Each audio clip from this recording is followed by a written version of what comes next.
So hello दोस्तों, get into computer YouTube channel पर आप सभी का स्वागत है। आज की वीडियो में लेकर आ गया हूँ एमएस एक्सेल का टॉप 25 एमसीक्यू जो कि बिहार बेल्ट्रॉन 2024 एग्जाम में पूछे जाएंगे। तो चलिए शुरू करते हैं। फर्स्ट नंबर क्वेश्चन बोल रहा है एमएस एक्सेल 2010 में बाय डिफ़ॉल्ट कितनी सीट होती है।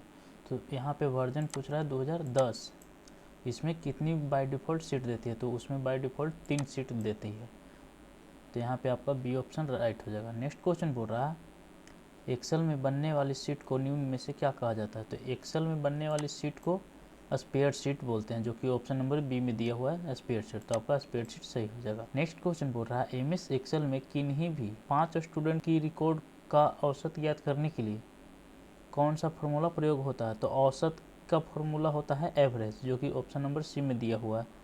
तो यहाँ पे आपका सी ऑप्शन सही हो जाएगा। नेक्स्ट क्वेश्चन बोल रहा है हम अपनी वर्कशीट में हाइपर लिंक को निम्न में से किस शॉर्टकट की दबाकर जोड़ सकते हैं। तो हाइपर लिंक पूछ रहा है यहाँ पे, तो हाइपर लिंक का शॉर्टकट की तो वो होता है कंट्रोल+K, जो कि एमएस वर्ड में भी होता है। तो यहाँ पे आपका बी ऑप्शन राइट हो जाएगा।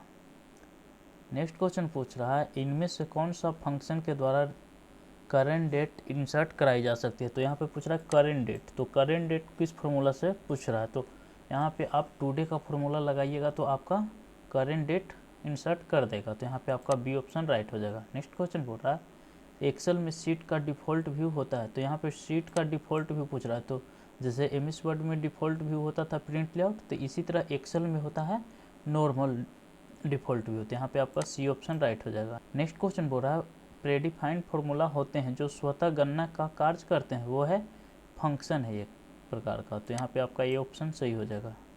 नेक्स्ट क्वेश्चन बोल रहा है एमएस एक्सेल में जो की संशोधन के काम आती है वह क्या कहलाती है।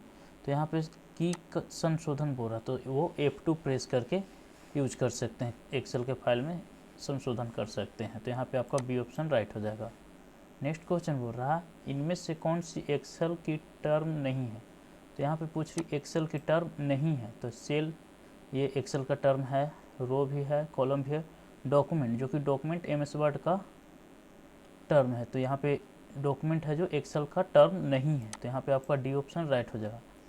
नेक्स्ट क्वेश्चन बोल रहा है पहले वाली वर्कशीट पर जाने के लिए हम किस चीज़ का प्रयोग करते हैं। तो पहले वाली सीट पे जाने के लिए हमको कंट्रोल+पेजअप का उपयोग करना होता है। तो यहाँ पे आपका बी ऑप्शन सही हो जाएगा। नेक्स्ट क्वेश्चन बोल रहा है फॉर्मूला में शुरू से अंत के सेल एड्रेस के द्वारा एडजस्ट रेंज लिस्ट होती है और इसे किसके द्वारा पृथक करते हैं। तो वो आप क्लोन के जरिए, क्लोन जो कि ऐसे एक ऊपर और एक ऐसे 2 बिंदु बनता है वो क्लोन होता है। तो यहाँ पे क्लोन के द्वारा पृथक करते हैं।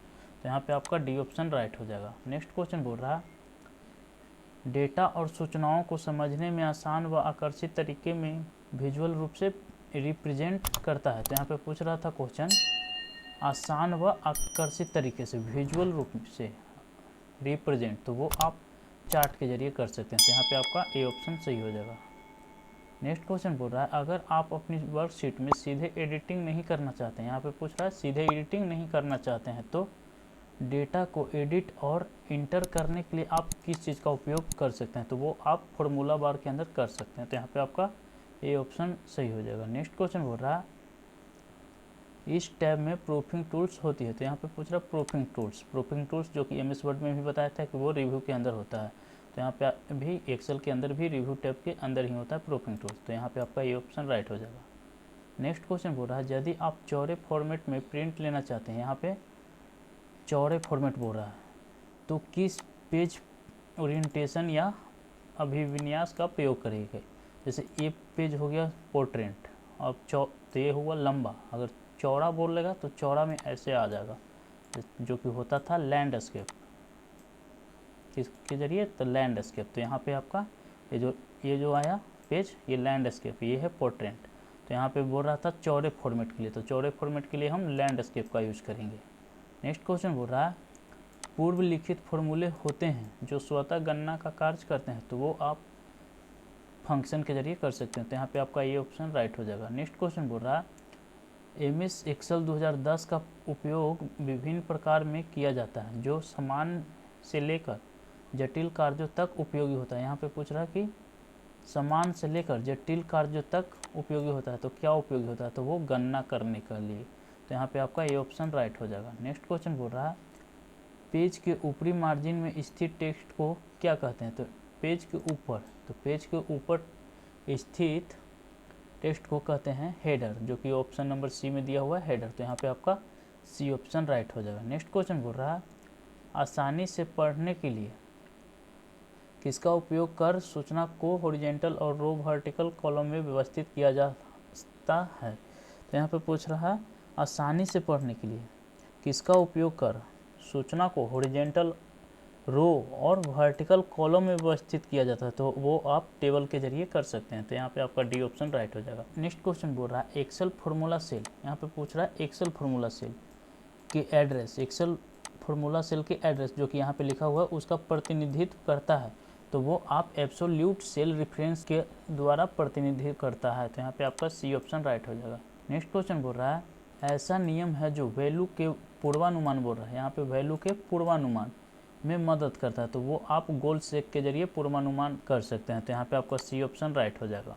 नेक्स्ट क्वेश्चन बोल रहा है इनमें से कौन से कैरेक्टर का प्रयोग फोल्डर फाइल नामित करते समय नहीं किया जाता है? तो फोल्डर फाइल यानी जब सेव कीजिएगा ना तो उसमें ये 3 सिंबल दिया हुआ है, ये तीनों सिंबल का यूज नहीं होता है। तो यहाँ पे बोल रहा है करते समय नहीं किया जाता, तो उपरोक्त यानी इनमें से सभी को यूज नहीं करते हैं सेव करते समय। तो यहाँ पे आपका डी ऑप्शन सही हो जाएगा। नेक्स्ट क्वेश्चन बोल रहा है एमएस एक्सेल का ऐसा कौन सा फीचर है जो श्रृंखला को तार्किक रूप में दोहराने और बढ़ाने को आसान बनाता है? तो यहाँ पे पूछ रहा कौन सा फीचर पूछ रहा है कि कौन सा फीचर से श्रृंखला को तार्किक रूप में दोहराने और बढ़ाने को आसान बनाता है? तो वो ऑटो करेक्ट के जरिए कर सकते हैं। तो यहाँ पे आपका बी ऑप्शन राइट हो जाएगा। नेक्स्ट क्वेश्चन बोल रहा है एक दस्तावेज के सभी सामग्री को चयनित करने के लिए हम प्रयोग करते हैं। तो एक दस्तावेज के सभी सामग्री को बोल रहा है, यहाँ पे ध्यान दीजिए सभी सामग्री को। तो यहाँ पे कंट्रोल ए के जरिए सभी को सिलेक्ट कर सकते हैं। तो यहाँ पे आपका ए ऑप्शन राइट हो जाएगा। नेक्स्ट क्वेश्चन बोल रहा है एमएस एक्सेल 2010 में, ध्यान दीजिएगा एमएस एक्सेल 2010 में टेम्पलेट फाइल का एक्सटेंशन नेम पूछ रहा है। तो इसका एक्सटेंशन नेम होता है .xlsx। तो यहाँ पे आपका ऑप्शन नंबर ए में दिया हुआ है। तो यहाँ पे ए ऑप्शन आपका राइट हो जाएगा। तो इस वीडियो से कुछ भी सीखने को मिला तो प्लीज़ वीडियो को लाइक, शेयर और सब्सक्राइब जरूर कीजिएगा। तो मिलते हैं नेक्स्ट वीडियो में, तब तक के लिए धन्यवाद।